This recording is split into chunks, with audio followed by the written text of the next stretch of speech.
Now, hello, Kevin. How are you today? I'm doing great. How are you? I'm doing quite well, actually.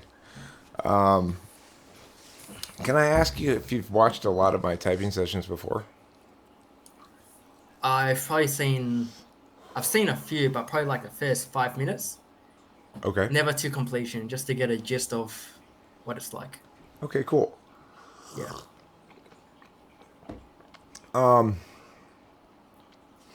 Do you think the most significant parts of your life happen when you're talking or doing things, or the most significant parts of your life happen when you're not talking and doing things?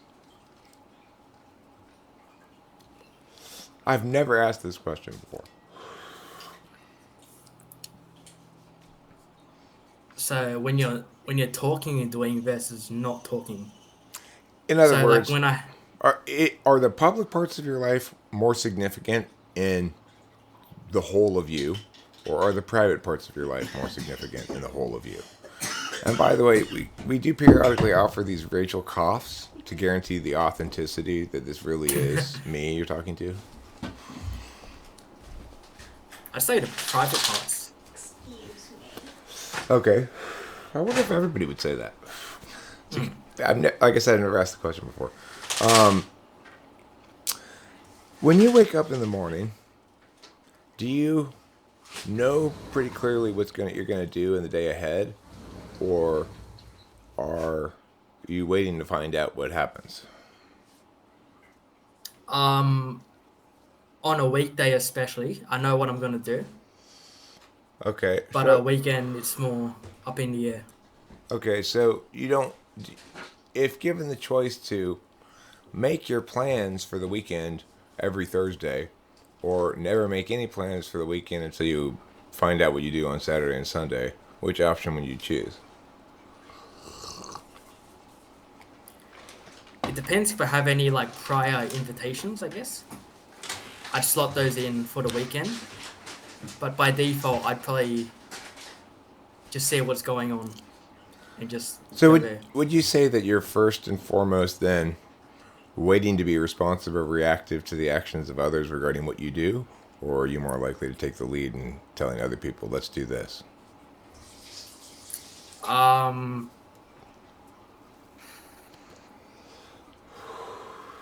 if I if there's something I really want to go to, but I have something slotted already, I'd probably go to the thing I really want to go to instead. But if there's nothing going on, I'd probably defer to, I guess, the group's prior plans. Okay, let's say there's an activity. There's a symposium on geodes. Now, I don't know what that is. a geode is a rock. When you cut it in half, it's got a pocket in the middle with little crystals in it. I'd probably make an excuse to not go, but yeah, go Okay, on. but so in this hypothetical though, your Yeah. passion is geodes. You just Okay. eat, drink, and shit geodes all day long. I love geos. All Yeah. right. Now, and the alternative, the other thing is, there's a Gallagher show. I don't know if you're familiar with Gallagher, but he's a horrible old American comedian who basically smashed fruit on stage, and people would sit in the front row and get splattered with fruit.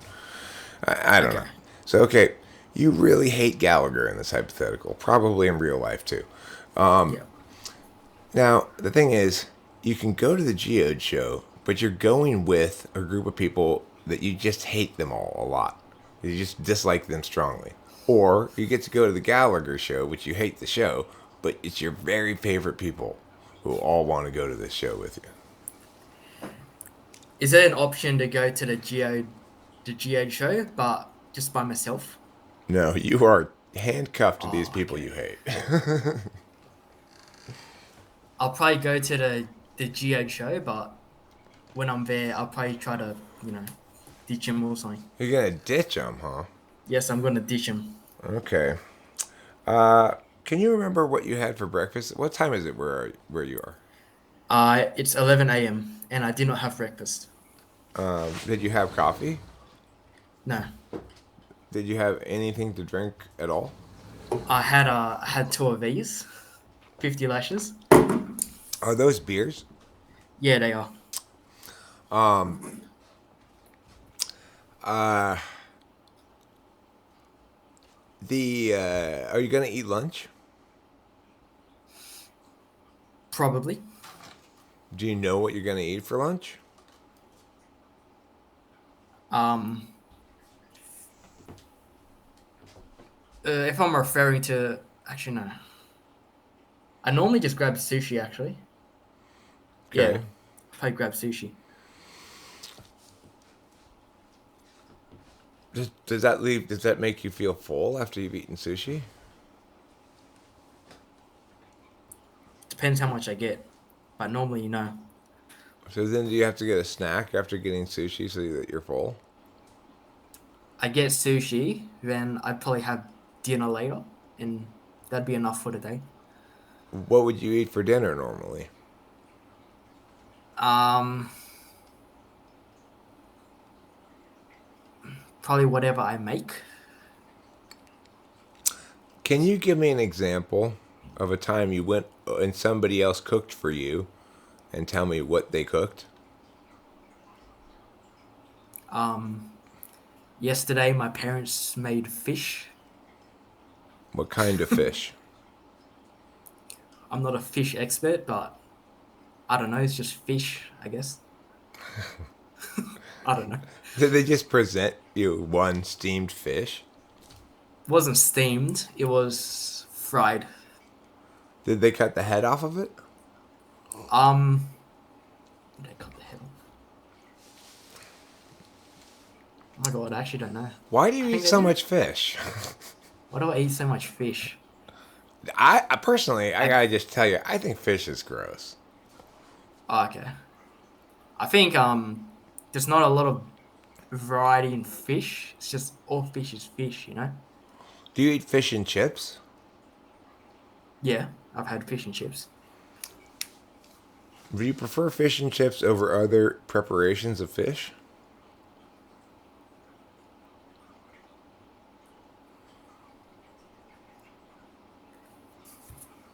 Um, I don't think I've had enough different preparations of fish to give a good answer for that. When you have But fish and chips, do you put vinegar on it? I don't think we do that here in Australia. It's normally like a tartar sauce. Oh, Have you heard of tartar that? sauce. Yeah, yeah, yeah. Sure, sure. We have that. Yeah. That's a American public school staple. Oh, On okay. on those horrible days when the cafeteria lunch is fish sticks, you get a little tube of tartar sauce. Anyway, oh, you're Australian. See, I thought you were British. Why can't I tell the difference? What's wrong with me? I don't Okay, know. They sound pretty similar, I guess. they don't. Now that you say it, it's obvious. But this must be Okay. NI ignoring because we were watching the show and I said, are they talking French or Spanish? And the thing is, I speak some of both of those languages. How can I not tell? And Rachel's all Spanish. Anyway, okay. Do you like to watch TV if it's in a language you don't speak, even though you have to read the subtitles, or is that a big turnoff for you? I don't really mind, to be honest. Doesn't bother you? Do you watch No. any anime? No. Yo. Do you watch Netflix? Um, no, not really, no. Do you watch broadcast television? Is that just regular TV? Yeah, like your local news shows and No. stuff. Do you watch sporting events on television? No. Do you watch movies, feature films? Yeah. Okay, can you talk to me about a film you like a lot versus a film you disliked a lot?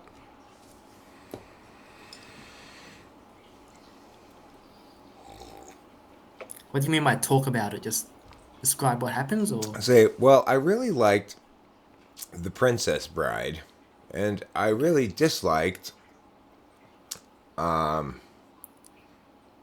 There was some movie I was talking about the other day I had to walk out of 15 minutes into. I don't know, but some movie you really disliked. Um, if it's a movie I dislike, I tend not to remember it. I normally keep in mind the ones that I do like, so I can rewatch them, I guess. So a movie I do like, I guess, is like The Dark Knight. The Dark Knight. Okay. Yeah, So let's say I were to name a movie that you'd already seen and yeah. didn't like. Would at that point you remember that you didn't like it? Or would you just not remember having seen it at all? I would definitely have remembered seeing it. Did you see Aquaman? No, Terrible movie. That's a yeah. good bad movie. Okay, so what did you like about The Dark Knight? What made it a good film?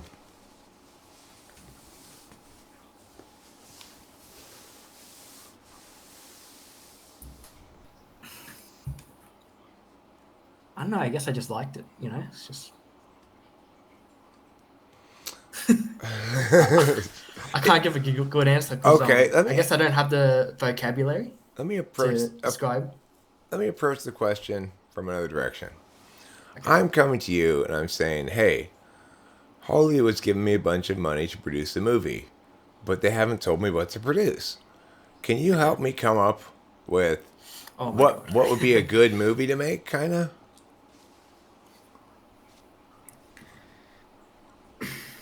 Um. Now listen, I want to clarify. I don't care about art or whatever. Okay. I just want to make a movie that's going to make a lot of money.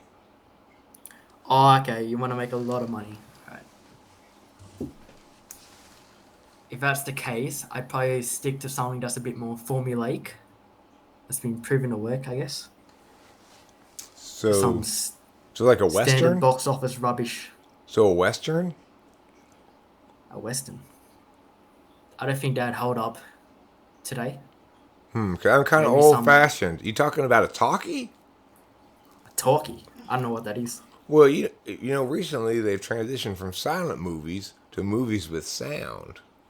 Oh, okay. Um, You got to imagine I'm an I, old guy who's not hip to the new ways, and I want you to sort of fill me in on what the kids are into these days. they're into special effects, high budgets, a lot of explosions, that sort of thing. Really, like a lot of stimuli on the screen. Okay, lots of explosions. Yeah. What else am I gonna need besides lots of explosions? I'm writing this down. Um, very generic plot. Okay, how do I make the Probably plot some generic? romance. Romance? Okay. Some romance. Probably a hero. A Some hero. evil villain. Okay. So the hero's trying to stop the villain, presumably, yeah. Yeah. So how about this? I got a plot. The lead character, he's going to get milk from the store. But the villain, he's trying to close up the shop, even though it's not quite 9 o'clock. And his wife, the romantic interest at home, is waiting impatiently for the milk. Yep. And then, after he gets the milk, a lot of explosions go off. What do you think? I think that's rubbish. What's wrong with that as a movie idea? It I think meets all there's your definitely gonna be. criteria. Well, I wasn't prepared. I wasn't really prepared to answer that sort of question. So, I guess the backlash is going to be that it's just not going to make any sense, and people are just going to leave. It's a very short film.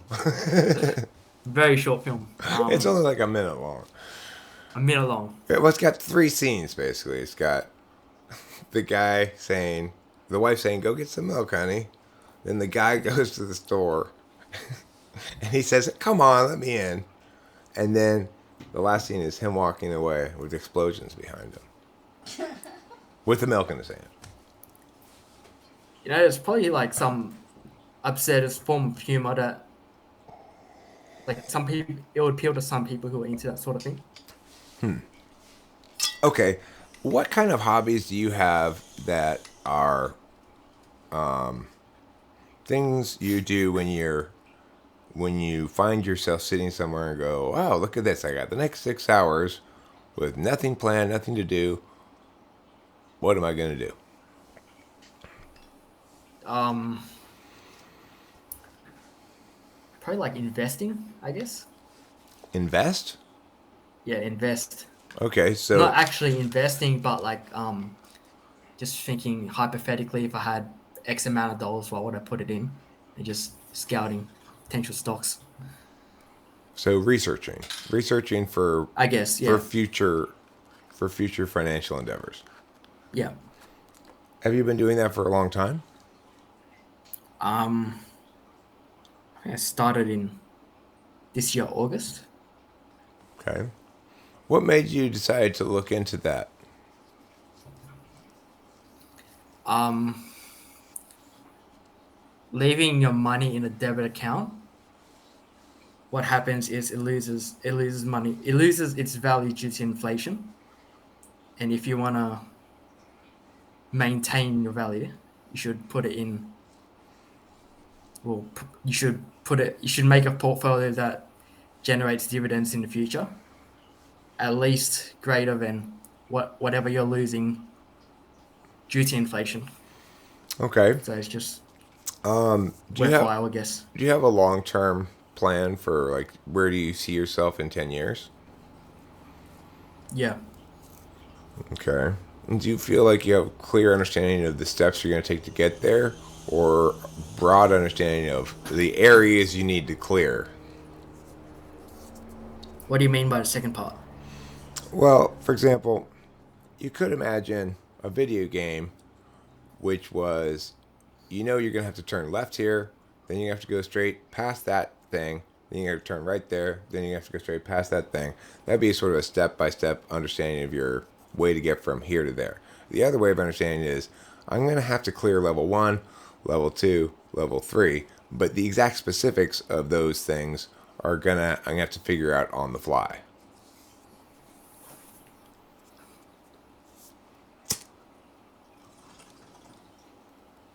I think I relate more to the second statement.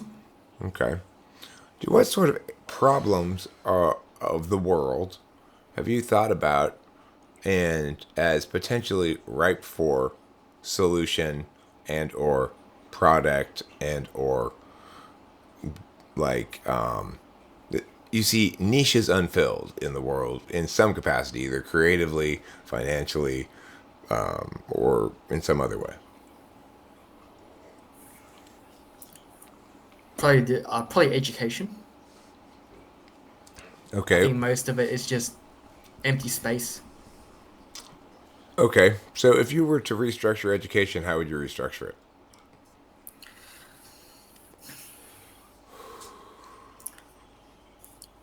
I think as of now, what they're trying to do is they're trying to expose kids to the opportunities that they have, but for the people who already know what they want,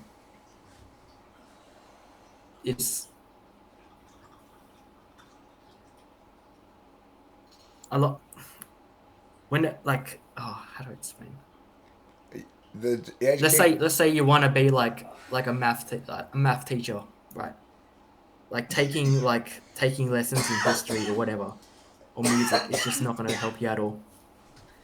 So So there's a sense that you need to divide the kids initially into people who are trying to figure out who they are, what they want to do, what they want to be, and those who have clarity about their path and attend to them differently.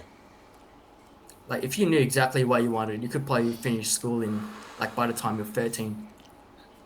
Yeah, I've always argued Just that. take all the like necessary prerequisites, get rid of all the stuff that's not really useful at all. Yeah, I mean, you and I are very much in agreement here. I've always argued that the problem with education is it's top down rather than bottom up, which is if Yeah. it's not being driven by individuals who are seeking to learn something because it's of use to them to attain something that they want to accomplish, then there's never going to be any authentic engagement with the material. Yeah, but when you consider like the staff to student ratio, they don't really have a choice now, do they? I mean, why do we have centralized these rooms where a bunch of kids go to learn together when we have the internet? But I don't think kids would be motivated enough unless they're forced to. So what would Like, happen if everybody just let their kids do what they want? nothing would get done at all. I mean, kids aren't accomplishing anything anyway.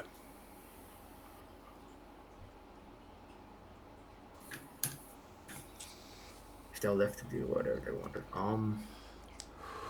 I think like those who already know what they want, I guess it wouldn't be an issue for them. But like, I guess most kids are already like cruising by anyways. They're just doing like what's in their best interest. If that makes sense. Well, Like, like what percentage of adults would you say are more educated in the status quo than would be kids left to do what they want for 18 years? Would you say that the education levels would differ? Because it's like to me, most of what everybody learns in school, most people, it's not in their brain, or it doesn't matter, right? It's just, yeah, it's like, what do they remember from high school biology class? What do I remember from high school biology class? And why? The thing is, it's like most people don't even remember even half what I remember, which isn't much. So the thing is, it's like, would kids emerging from that school system, if you took a group of those versus a group of kids who were just left to do what they want for 18 years, and you compared their respective education levels after the fact, would the former group actually be more educated than the latter? that's a good question. Given that most kids would spend most of their time on the internet, right? But what are they doing on the internet? That's the thing. They had this experiment where they went to this African village and they put these basically computers that just had browser capability to the internet. And this Yeah. whole village full of kids taught themselves to read English, taught themselves blah, blah, blah, because they needed to in order to play with this thing. And they ended up learning all kinds of academic shit.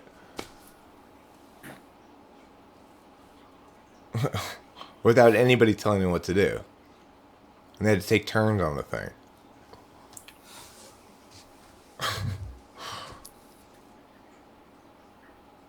I'm not really sure how to answer that actually. It's kind of irrelevant to the typing, but it's kind of relevant. Yeah. Let me get back on point. You're interesting, and I sometimes with interesting people, I get distracted by talking with them.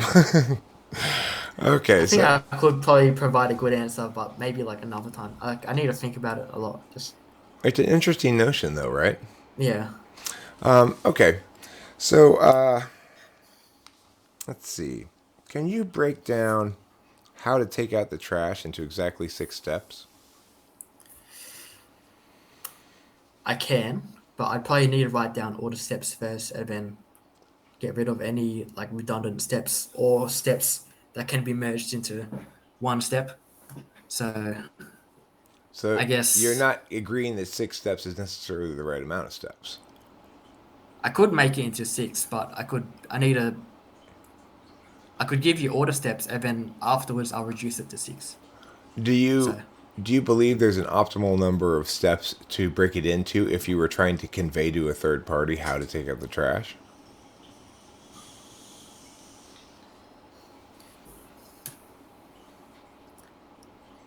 there's probably an optimal number, but it differs depending. You need to make some assumptions as when you're giving out the steps. Okay. So if you're describing it to a 5-year-old, you might need to go into a bit more details as to like if you're describing it to an adult, let's say, you can make some assumptions as to what they already know that are implicit to the steps that you're giving. So when you say take rubbish bag out of bin, they like when you're describing it to a 5-year-old instead, you might have to say take right arm, move it forward, grasp rubbish bag, yank it up, take it out. But Right. all the steps are already implicit when you're telling it to an adult. Just take it out of the rubbish bin. Does that make sense? Sure. Okay. And of course, it's an interesting answer because, and I'll sort of cue you in on my processes as I'm asking and answering these questions here. But what you're indicating to me is good clarity regarding ordinality, and that incorporated with that is an understanding of needing to know what you need to know. So a lot of times, so this would appear to be, at least initially, inconsistent with TE polar, which is to say, if you ask an INFJ, describe raking the leaves in 6 steps, they'll say, well, first, you need to know where the leaves are, or something, Okay. which is true, but not really a step. Yeah. So you obviously take an approach that incorporates the knowledge part, and also, but doesn't seem to lack the extrovert thinking part. In fact, it seems quite robust. So that's what I'm thinking. My current inclinations are to see you as having TE probably in the front stack. Nothing's definitive yet. I haven't even done any of my polar tests, so Sorry, what do you mean by front stack? I'm kind of new to this. Okay, so basically, everybody's they either interface with people and adjudicate with logic, or they interface with logic and adjudicate with people. And what that means is, I'm either somebody who clearly knows what he wants, or clearly knows how to get there. Either way, I have to have the other piece in some balance with that. So it's like, I can't know how to get there if I don't know at all what I want to get, right? But I don't necessarily have to be very clear on exactly what I want. I can be extremely clear on how to get to something at the same time. So in other words, a TE Dom would be somebody who is very good at getting from A to Z in the most efficient way, and therefore is only occasionally checking to make sure that where they're going is consistent with what they want. In contrast, if you're an FI Dom, you're very clear on what you want, but that may be changing periodically, which makes it difficult for you to figure out how to get to A to Z if all of a sudden you were going to A to Z, but now you're going to A to X, right? Because a lot of things are ordinarily arranged in a necessary and sufficient, or necessary but insufficient kind of relationship. In other words, I have to put the foundation first before I start putting the boards on top. If I start building the house with the boards and realize I haven't put the foundation, then I have to take all the boards down and lay the foundation. So that's a TE kind of an issue, an ordinality kind of an issue. In contrast, for people who are FETI, that means they understand and interface with the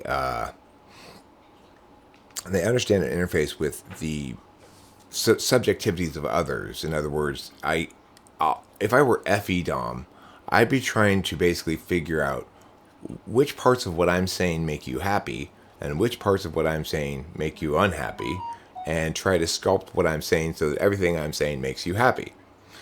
That would be an FE kind of interface approach. And in those instances, of course, in order to sort of guarantee a basic capacity to do that, you have to use TI, or conditional logic, which is to say that words have specific definitions and things are either exclusive of them or not. So anyway, I'm saying you're of the know what you want, solve the problem kind, rather than the know what's logically defensible and schmooze kind. Okay, I'm the logical, defensive, smoosh kind, but I'm logical, Okay. defensive first, so you don't have to worry about me. Like I'm fine with pissing you off with an answer you don't want. Okay, so, and the other thing that I basically already concluded is that you're NI over SI probably, but I'm going to nail that down right now with some SI tests. So I'm going to talk to you about, I'm going to give you an example of what I did yesterday I'm gonna probably have to make some of it up because my essay is not that great. But and then I'm gonna ask you to duplicate it for your yesterday. Okay. So yesterday morning, I got up about 10 in the morning or something because I knew that I had to go to I had an appointment to go get a vaccine at the CVS. We've just finally gotten around to it. So we went and got our vaccine, first shot, and then we came back here and I started to live stream. And I live streamed for like 5 hours. And then Rachel and I went to get whippets. And then we came back and we did the whippets. And after that, I started watching this cartoon called New Platinum Paladin or something like that. And Rachel, I was like, "This is a really good one." And she sat there for about 5 minutes. She's like, I'm gonna go inside." And then she went inside. Okay, so first I want you to try to imitate that, and then second, how challenging was that to listen to? I pretty much dozed off like 2 seconds into your story. Sorry. That's totally fine. That's very Okay. indicative of something. I don't think I can go into that much detail. So yesterday I woke up. I forgot what time. I think it was between 10 and 12. I worked on an assignment, which was during that day. I worked on it for 12 hours, and then I submitted it, and then I went to bed. That was my day. Did you work on it for 12 hours because you had put off working on it till the end? It's like let's say you had a 100-meter race, and 10 meters into a race there's like a thick wall, and you had a small hammer. So in order to finish the race, you have to break that little wall, but the rest of the 90 meters is actually the short part of the race, if that makes sense. So I see. So in Yeah. other words, all the uncertainties are resolved in the first part, and then Yeah. everything else just clicks naturally and necessarily follows from what's been determined. basically, yeah. Okay, interesting. Um, how are your sleep habits? Um, I don't know. Sometimes I do this thing where like I don't sleep for.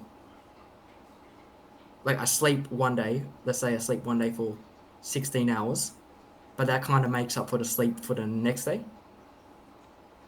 So like I wouldn't sleep for 2 days, but one day I'd sleep for 16 hours. I see. But like it's just not consistent at all. So Okay, and do you feel as though it's a problem? Like, do you pay attention to the fact that god damn it, I didn't get enough sleep, I'm tired, I'm not going to be very well functioning today, or only when it hits you over the head?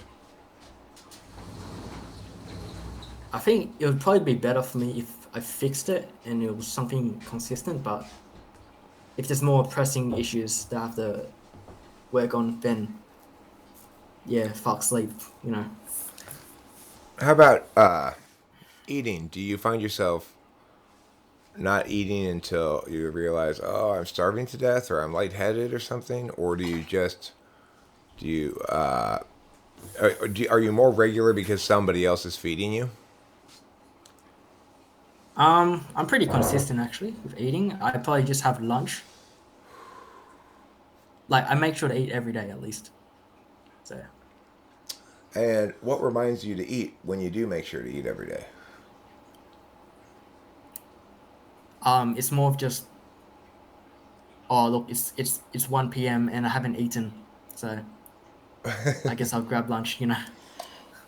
Okay.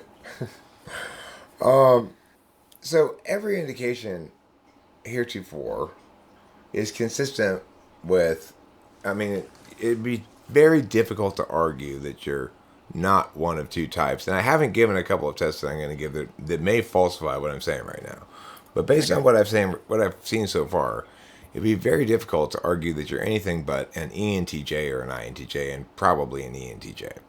But let's do some TI questions to make sure you're not TI polar. because sometimes ESFPs can put on a pretty good ENTJ imitation. However, they can't pass these tests. So Okay. if some cats have fur and all things that have fur are made into coats, is it necessarily the case that some cats are made into coats? Yep. Okay. If if only Bob will come to the party, provided Mary comes to the party, but also if we don't invite Mary, then lots of people will come to the party. If in fact only Bob is at the party, what can we conclude? I can Wait, can you repeat. say? Wait, can you Yeah, say I'll it repeat again? it. Sure. I'll repeat it. If only Bob comes to the party, then that means we invited Mary to the party. Okay. However, if we don't invite Mary to the party, then lots of people will come to the party. Now, it's party day. Only Bob is at the party. What can we conclude? So if Mary then Bob, no Mary then like then lots of people. If Mary, then only Bob. If not Mary, Okay. then lots of people. So And- Bob went right. But yeah, only Bob's at the party.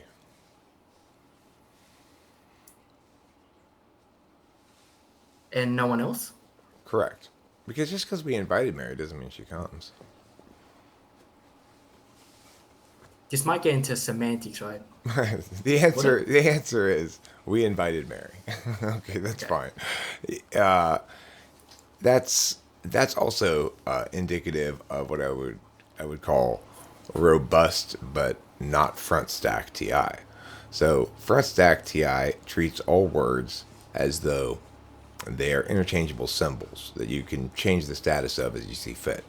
So in other words, when you ask those questions, like if I say some cats are bananas and all bananas are yellow, are some cats yellow? Well, the answer is yes.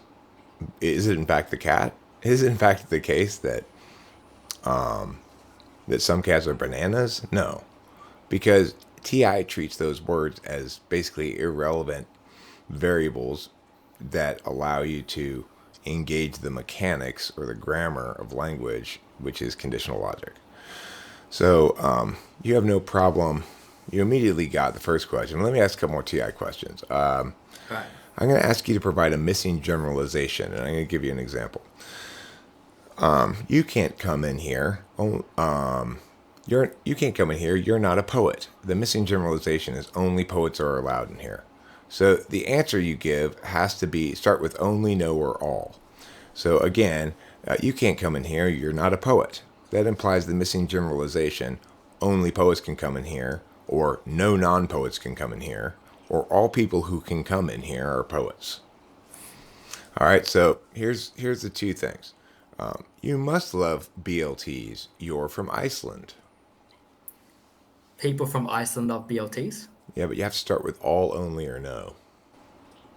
Okay, so all people from Iceland love BLTs. Okay, good. You can't possibly know how to make fajitas. You're not from Mexico. All people from Mexico know how to make fajitas. Wait. Say it again. Say it again. You can't possibly know how to make fajitas. You're not from Mexico. So if you're not from all people who are not from Mexico don't know how to make fajitas. That would work. The better way to put it is only Mexicans know how to make fajitas. Wait, wasn't that the first thing I said? No, you said all Mexicans know how to make fajitas. But if that's the case, Americans might also know how to make fajitas. So the fact that you don't know how to make fajitas doesn't necessarily. Oh yeah. I see. Yeah. Okay.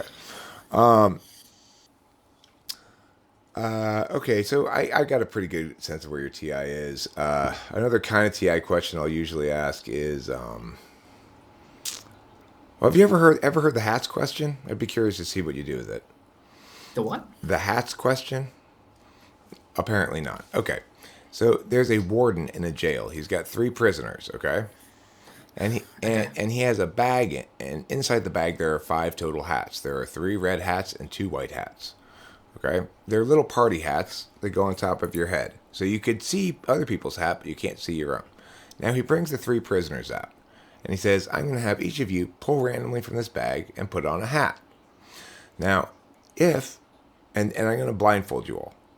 And now I'm going to take off the first guy's blindfold. If he can tell me what color hat he has on, based just on the colored hats the other guys have on, then I'll let him go free.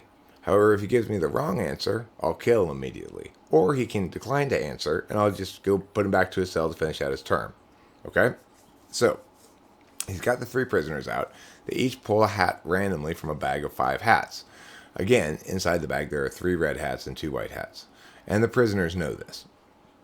Now, after they've all got hats on, he takes off the first prisoner's blindfold. The first prisoner looks at the other 2 prisoners' hats and says, "I cannot tell you whether my hat is red or white." And the warden says, "Okay, fine, just stay here for a second." And he unblindfolds the second guy, who looks at the first and third guy's hats and says, "I cannot tell you what color my hat is." And so the warden goes to unblindfold the third guy, and he says, "You don't need to take off my blindfold. I know what color my hat is." And he tells the warden, and the warden says, "You are correct," and sets him free. What was his hat, and how did he know? I don't know what his hat is, but I can give you the approach I take to solving it. Okay. So, so you need a. So for the first guy, I'd probably try to map out all the permutations of different hats that he would see that would make his answer valid. And then from there, I would branch off from his answer to see how that would work for the second guy. And then from his answer, it's like, have you seen those diagrams for like when you flip a coin and then like it branches off into heads, tails, and then another heads, another tails? It's like, So the key is you have to ask yourself the question: under what conditions? Under what condition can the first guy get the answer just from looking at the other guy's hats? yeah, And that condition is if he sees 2 white hats, then he knows his own hat must be red because there are only 2 white hats in the bag. yeah. So the fact that he wasn't able to say what color his own hat Must was, have seen one at least one, white maybe. and one red, right? He must have seen at least one red hat. So the second guy knows that the first guy would have said his own hat was red had he seen 2 white hats. So that means the second guy knows either his own hat or the third guy's hat must be red. So the second guy looks to the third guy's hat. If the third guy's hat is white, then the second guy knows his own hat must be red. But the second guy doesn't know. Since the second guy doesn't know, the third guy can conclude that in fact his own hat must be red, because had it been white, then the second guy would have known the color of his own hat. I feel like I might have had an easier time doing it if it was in writing. Yeah, probably. Yeah. Do you find in general that you process information more easily when you read it than when you hear it? I think when you read it, you can always go back to it, but when you listen to it, that's all you have. Okay, well, I'm going to tell you right now, with a high degree of confidence, that you are an ENTJ. Can I ask you what you thought you were coming in?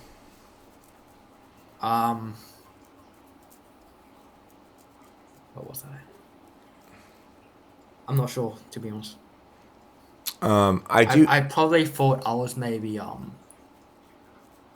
like something like a T, like thinking in my head. what you said, front stack. Yeah. Yeah, Yeah, your TE first. yeah. But maybe that could have been second or first, Yeah, well, I that's what I guess. said right away was, are you INTJ or are you ENTJ? Okay. Your relationship with sleeping and eating is much more consistent with SI polar than it is with SI eighth, which means ENTJ, not INTJ. And also, the way I could see it too. I could see it immediately. I could see your eyes gloss over as I began telling my detailed event stories. That what I'm giving you there is an SI accounting of random shit that happened, right? Yeah. And there is nothing more painful to listen to for an ENTJ or an ENFJ for that matter than some, let's say, ESTJ rambling on about their day. So you would find it torture to listen to my dad talk over dinner because my dad's stories are often things like, I went to the Ralph's today and in the meat section they had a particularly good sale on meow. So I thought, well, we should pick up a couple of these while we're here. And then I noted this large bag of cat food in the blah blah blah. He's like, you would just be like, okay, I'm done. I would at least try to pretend like I care, but I don't. Right. And the thing is, if Yeah. you were an ENFJ, I wouldn't have been able to pick up quite as quickly how incredibly bored you were by that. Yeah. What did you do? My earpod just fell into my coffee. Oh. Rachel dropped her earphone into her cup of coffee. Oh, that's expensive. Hopefully it'll dry out. Yeah. So let me turn this over to you a bit now with the amount of time we have left to field any questions and what areas you want clarification or where you'd like me to explain things. Yeah, cause before I got into this, I thought like when I started getting into cognitive functions, I thought people utilized people draw forth like a cognitive function depending on the situation they were in. So there wasn't really like preference wasn't really a thing. If that makes sense. Yeah, that's a false presentation of functions. Yeah. In fact, what happens is circumstances are either more or well less suited to our native way of approaching them.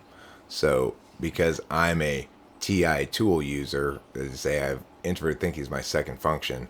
I had a long history of relationships in which basically I was telling to my partner, hey, the problem is here, you keep talking about how you feel. That doesn't matter. That's not relevant, you know? When, of course, there's a lot of things in life where what you want and how it makes you feel are very important things. But because it's my blind spot, I projected my frame of reference onto everything and always assumed that subjectivity was the source of the difficulty here. Okay. And the thing is, in other circumstances, if I were dealing with legal papers or something, my tool function's perfect. Great.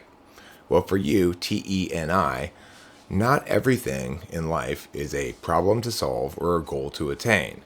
When I asked you your hobby, you talked about researching investments, okay?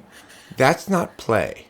That's another form of work, okay? So it's like this is me displaying how the circumstance is defined by your frame of reference in that situation. The thing I gave you was free time, and what you chose to do with it was reflective of your dominant frame of reference. Well, there's no such thing as free time. All time is stuff that can be used for some productive purpose. Yeah. And that's one way of going through life, but it shows how you're not, in fact, pulling different cognitive functions according to the circumstance. You're either well suited or poorly suited to the circumstances. You've got a great stack for success on all conventional metrics. Okay. Yeah, I have another question. It's to do with reconciling preference and competence. So let's say someone were a TI Dom. Could they be bad at your TI test? No, there is no such thing as preference in cognitive functions. There's habit. It's the same thing as handedness. I don't prefer my right hand over my left. I am right dominant, which defines my relationship with my left. It means that when I play guitar, I do this part with my right hand, and I do this part with my left hand. It doesn't mean my left hand's incompetent, but my left hand is subordinate to my right. The rhythm is the master. The voicings must adhere to that, right? So, same thing with cognitive functions. It's not that you prefer using extroverted thinking. You approach the world through a frame of reference that says, when I encounter objects in the world, whether they be people, situations, information, whatever, I I chunk it down into singular identities with my NI tool function and figure how those identities will fit into my existing larger plans of goals and problem solving and attaining measurable outcomes. Because the other thing is your third slot absolute value, which is to say, what makes you feel like you scored points, what makes you go yes, is when you have see the impact of it. It's like you don't just want to know how to get there and have that all fit together into a singular whole made up of other singular wholes. You want to actually see it come to fruition, and bam, there's my $30,000 profit. Okay. Whereas in contrast, what makes me super happy was what happened today, which is I heard from my clients that I was right and that it worked, and I got them their $20,000 back from PayPal after they had written it off and said, "There's no way we're going to get it back because PayPal has stolen it." 3 phone calls with Eric got it back for them. So I've recorded the phone calls. They're hilarious. PayPal's nonsense they're trying to spew at me. I'm not dealing with taking any of it. So the thing is, that's not the impact matters a lot to me, right? But it's not impact to me. It's impact in the narrative. The narrative now reads Eric won. So that's a different kind of absolute value. That's FE third slot absolute value. I am absolutely stoked because I get to tell this story about how I'm right about my fundamental notion that the truth wins, you know? Have you ever had any anomalies in your typing sessions? Let's say you had someone who was like an ENFP, but they tested very well on your TI questions. No. In fact, Never. No, and the reason is this. If there were going to be an anomaly, it would be this. I've determined somebody's definitely an extrovert intuition dominant, and they score either very well on the TI questions or very poorly on the TI questions, but instead, I determined someone's definitely an NE dominant, and they're somewhere in between. That would falsify the model, and that's never happened. The thing is, there are, unfortunately, the nature of the mechanics make it such that the tests are always going to be like that. Once you've determined Mia is dominant, then you can say they'll either be very, very good at this or very bad at this, and nothing in between. So, like for INTPs or ISFPs or whatever, if I determine that ISTPs, if I determine TI is a dominant function, then I will discover that they're extremely bad at coming up with new ideas or extremely good at coming up with new ideas, and nothing in between. And they're very stark differences. So your capacity to remember details is at the very bottom end of a big spectrum of answers. It's like almost everybody can give me more details and put up with my detailed story example better than you. You are the very bottom of the class on that particular thing, which is consistent with SI polar, which means you're definitely either a TE dom or an FE dom. So if you were giving me a lot of answers that weren't indicating to me that you did in fact have an interface function first, that would falsify the model. But that's not the case here. You're giving me exactly the answers I'd expect and have seen before. And also, I type not a ton of ENTJs, but I do type some of them. And the reason is this. ENTJs typically discover this typology thing, and they think, okay, I need to quickly get this down to a singular understanding so that I can use it in some purposeful way. They come to me because I'm obviously the best typologist. When they check out a few different typing sessions, I'm the only one who sounds like he knows what he's talking about. And then they get from me their type, and then I never hear from them again. And then they don't stick around typology. They're not here to make friends, right? They're here to glean the information they want from it. And once they get it down and explained properly, then I might have a second session because they have more questions. But then after that, I'd never hear from them again. Did you read any of the... I'm not sure if the emails was sent to you directly, but I basically said, I wanted to enter this session and have a 4-letter combination spat out. And afterwards, I'm done with that. I know I didn't. I never see those emails. He just says, Oh, okay. he just sends me the date and time, and I say confirmed. Okay. That's funny. That's Yeah, great. because I just related so much to what you just said before. Yeah, so Like, you're an ENTJ. Okay. So what now with this? How do I use this information for my own benefit? Well, I mean, the most useful way to use understanding of cognitive functions is to recognize that when you're trying to get other people to agree with you, the kinds of justifications you use will be determinant in that. So, for example, my dad's an ESTJ, which means his critical parent or 6-slot function is SE, which means if I say to him, you said you were going to do, or you said that you were going to have me do something, but he's gone ahead and done it himself, for example, now he's expecting me to do it, but he said he was going to do it, he will crumble right in front of me, just like, oh, I'm so sorry, my bad, because he's incredibly susceptible to that kind of argument.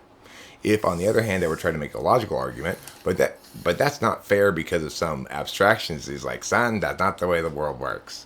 If, in fact, I were to try to give him a answer like, but that doesn't make any sense because of NI holes, he'll just be confused. When he doesn't have an explanation for something, he comes up with an explanation linked to his particular experience. So one time, he got this weird ticket on his car. It showed a picture of his license plate from a place he wasn't at when he wasn't there and hadn't been there for a long time, which is Northern California. And he couldn't explain it, couldn't understand it. But he knew the neighbor boy went to school in Northern California at Berkeley. And so he blamed it on him. And he said, it must be Alex from next door. He's the only one I know at UC Berkeley. So it must be him who's responsible for this weird ticket that I got. Because he had to have an explanation. He has no NI, so he links it to something personal. That's NI polar. So understanding how each person has these blind spots where arguments will not work at all and they just confuse them. And these vulnerability spots, like if I make this kind of argument, he'll crumble before me, is if you want to be callous about the whole thing, the most potentially useful thing about MBTI. So social engineering.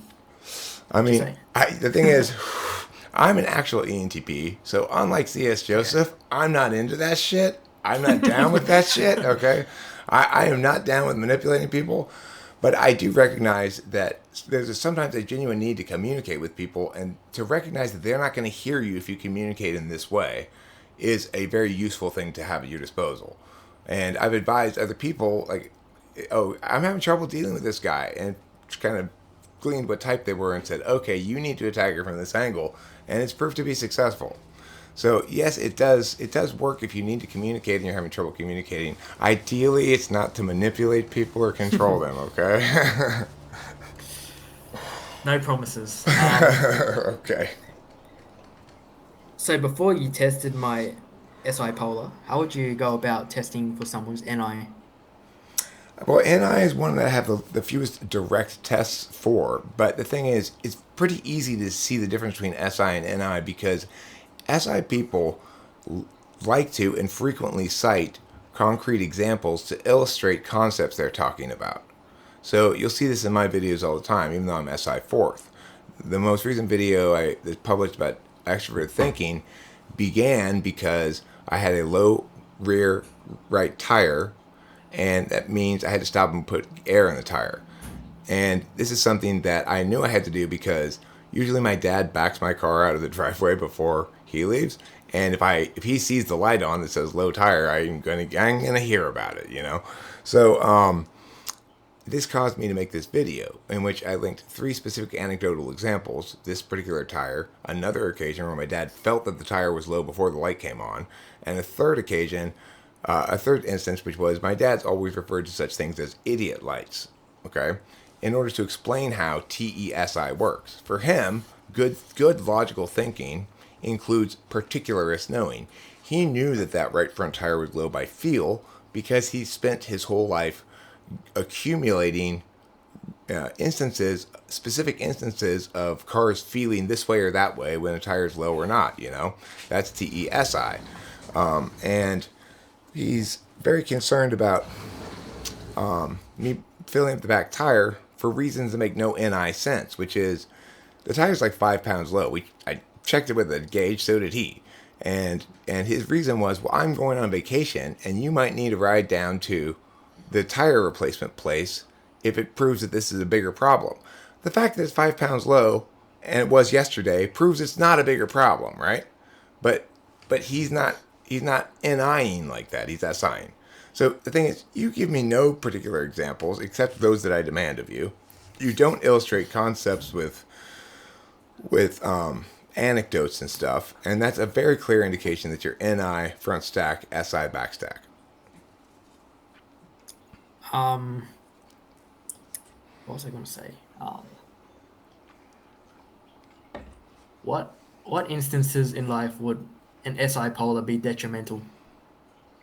I mean, ultimately, you end up having a midlife crisis of sorts, where you realize that you have no relationship with your animal self, that you never enjoy taking a bath just to feel how good it feels, that you never get cozy in bed and just appreciate being with your body as it feels comfortable, that you never prioritize taking care of your physical self over other problems that seem more important, and that you're never really keeping track of your own experiences. So you feel as though your identity is lost because you're lacking the particular links. You only have these general ideas about yourself or archetypal concepts. I am the archetypal entrepreneur. I am usually successful on lots of different metrics. ENTJs tend to do things like decide at some point to train for a marathon and then finish a marathon. And a large reason for that is physical stuff like that compels you to engage with the SI parts of your body.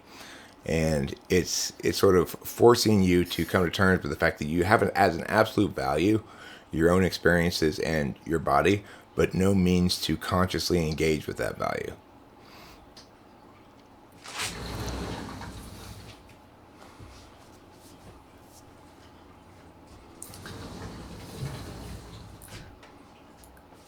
I think I've seen one of your sessions where you gave a question about, I think it was like a troll on a bridge.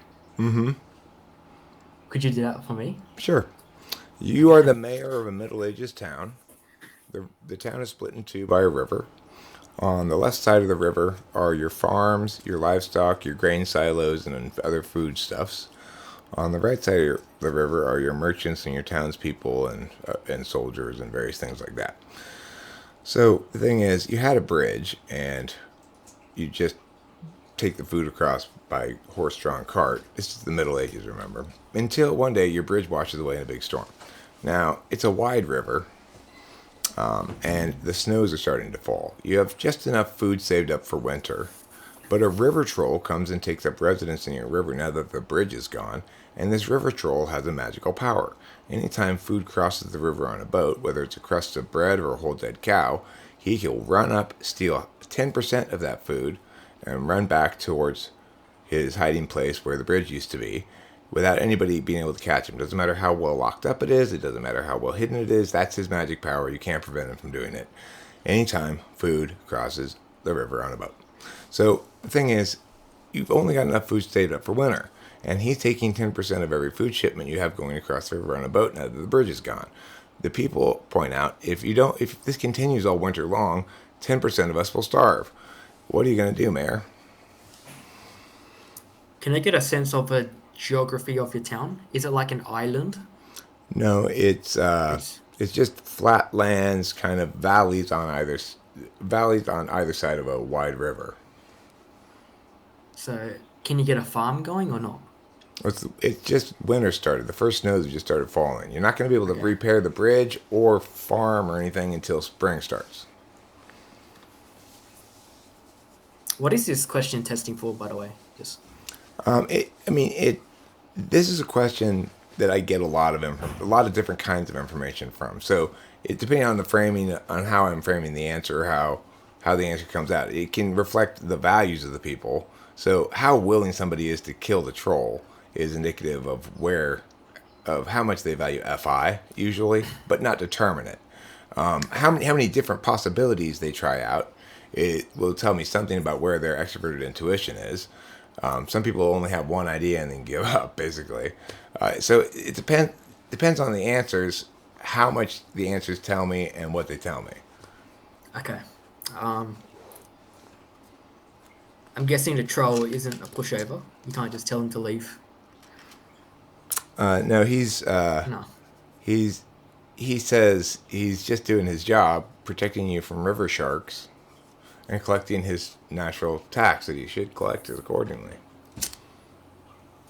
I would probably try to appeal to his self-interest and say that there's another town far away with a festival going on, and there's going to be lots of activity, and he can claim his taxes there. Do they have a Well, bridge? Does this town have a bridge? he can go check if he wants. That sounds like a lot of work. I think I'll just stay here. Oh, okay. But it's a lot of food you're missing out on. I mean, if maybe there's already a troll there. I don't want to have to try to encroach on someone else's territory. Okay.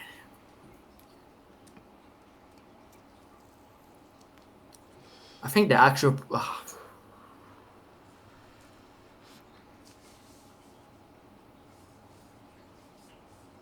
So whatever food passes the bridge, Whatever he gets food, 10%. whatever food crosses the river on a boat. When you had a bridge, this wasn't a problem Okay. because these kind of river trolls, they only can steal food from boats.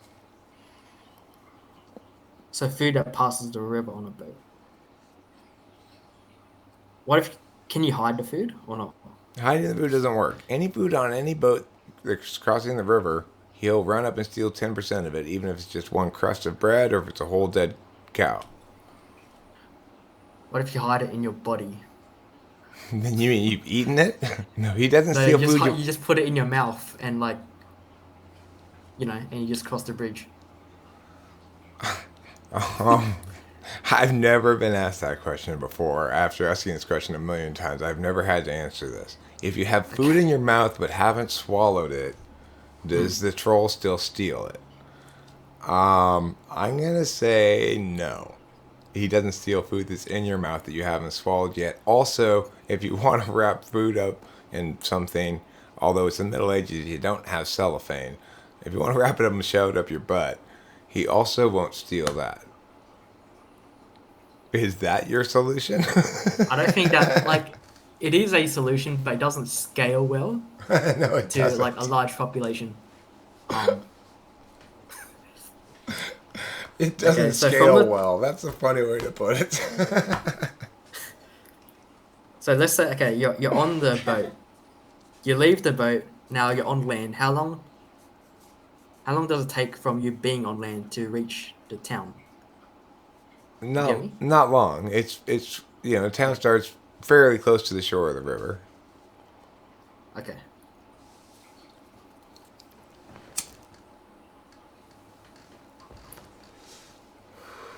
On the land that's opposite to your town, can you start a farm going there?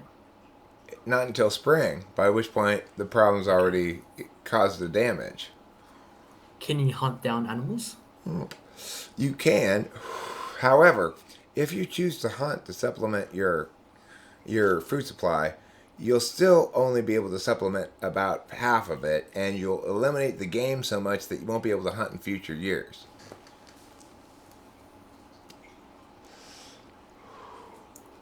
So there's already enough food available to feed everyone, but It- it's gonna be if- 10% is always gonna be taken away. If If the troll persists in taking 10% throughout the winter, right now it's still the very beginning of the winter. If the troll persists in this, then 10% of you people will starve.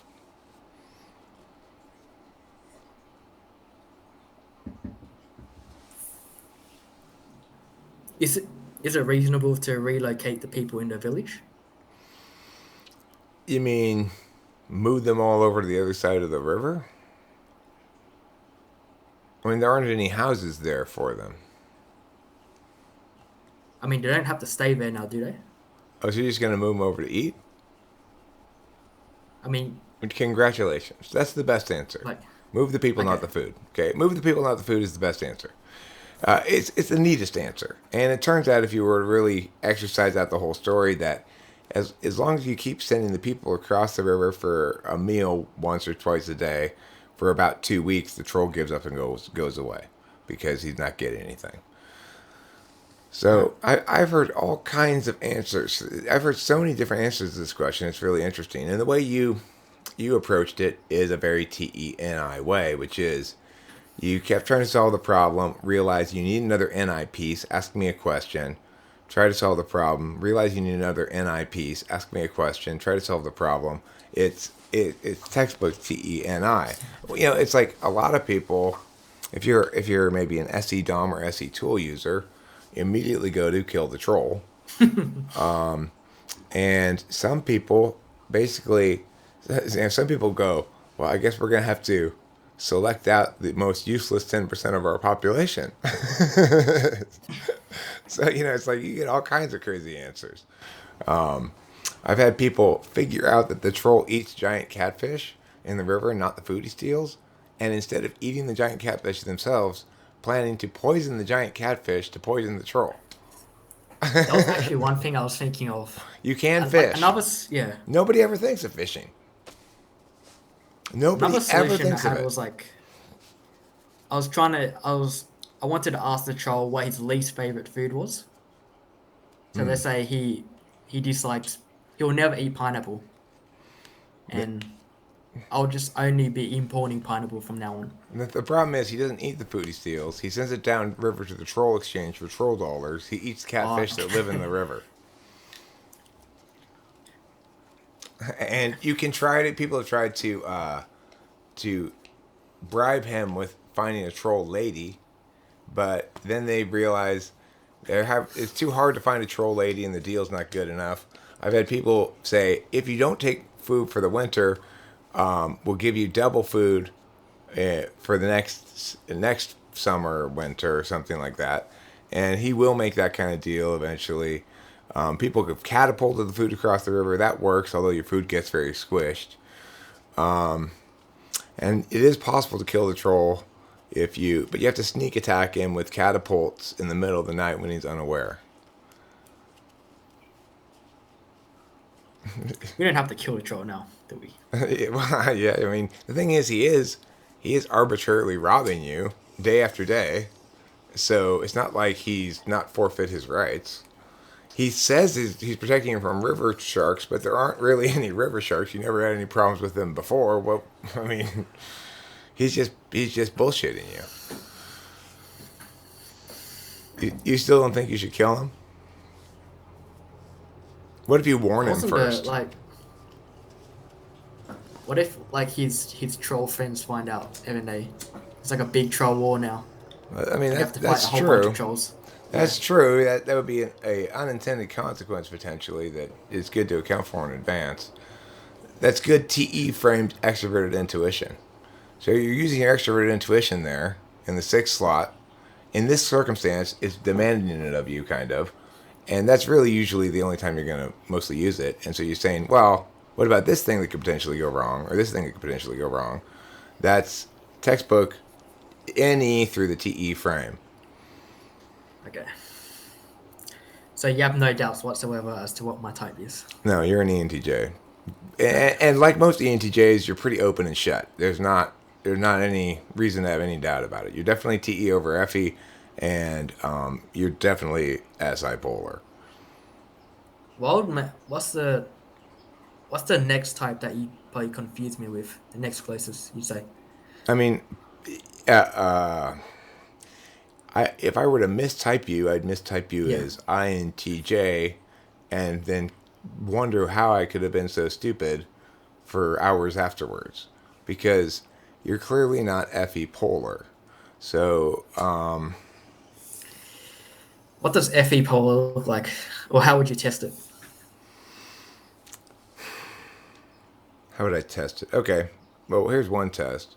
Can you say the following sentence first, like, honestly, and second, sarcastically? And the sentence is, Hey, that's a great idea. I'm glad you contributed it to this conversation. So you want me to say it honestly? And then I want you to say it sarcastically. So what was the full sentence? It was, It was, hey, that's a great idea. I'm glad you contributed it. hey, that's a great idea.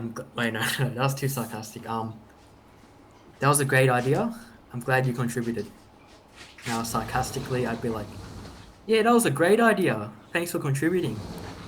Okay. Is So that, the thing that was funny also is the thing you did at first, where you yeah, began and then you checked yourself and said, nah, that's too sarcastic, means you were able to shift into, oh, we're doing that kind of thing now. I have to think about those vectors. Whereas INTJs, they say it exactly the same way both times.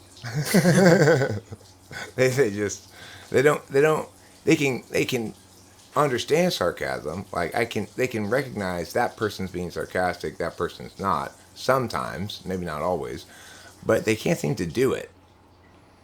okay. Yeah, I don't think that's really an issue for me. You probably don't like schmoozing, but you're probably pretty good at it when it's a critical element of your overarching plan. I guess, yeah. Just like I'm not that good at executing shit, doing stuff, but if it's necessary for me to do my NE thing, then no problem. So I've started like doing the make a thumbnail and title it properly and click all the monetization things, all the stupid SE shit you got to do before you can actually start live streaming. You know, I do it. I'm pretty good at doing it, but I don't like it. It's like the dumb part. Fair enough. I guess that's it then. All right, cool. So I will share this with you privately. I'm going to stop recording now, and then I'm going to ask you after I stop recording to share your email address with me here in the chat, and then I will upload it to Google Drive and share it with you privately that way.